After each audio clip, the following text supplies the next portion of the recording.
নমস্কার বন্ধুরা, আপনারা সবাই কেমন আছেন? প্রিয়াস কুকিং অ্যান্ড ব্লগ চ্যানেলে আপনাদের সবাইকে স্বাগত জানাই।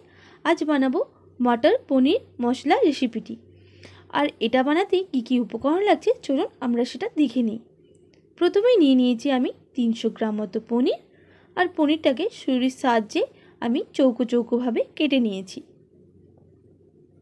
এরপর লাগছে 4 থেকে 5টা কোচানো পেঁয়াজ, আর লাগছে মটরশুঁটি, আর লাগছে এদিকে টমেটো কুচি, আদা রসুনের পেস্ট, আর লাগছে কাজু, আর এদিকে নিয়ে নিচ্ছি আমুলের বাটার।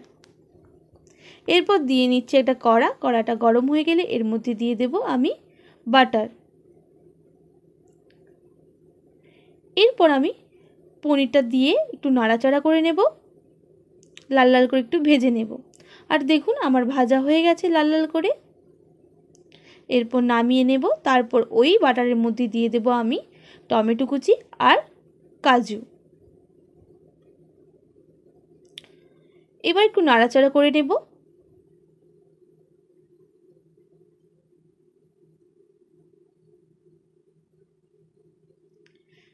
এরপর দিয়ে দেব লবণ,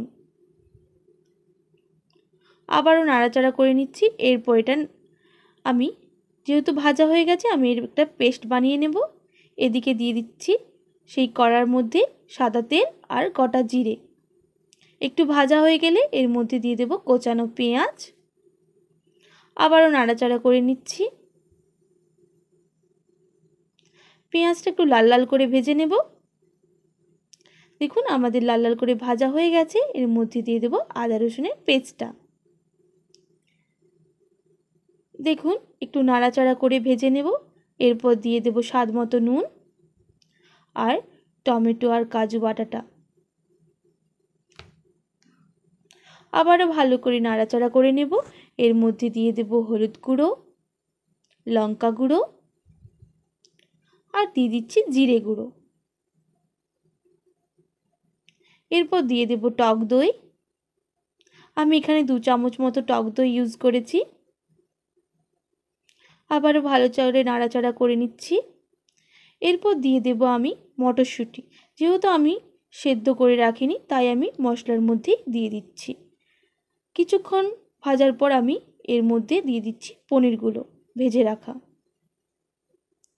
দেখুন ভালো করে হয়ে গেছে। এরপর আমি দিয়ে দিচ্ছি ধনেপাতা কুচিগুলো।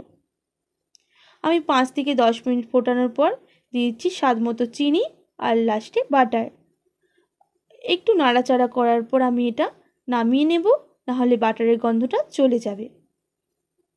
দেখুন আমাদের মটর পনির রেসিপিটা একদম রেডি।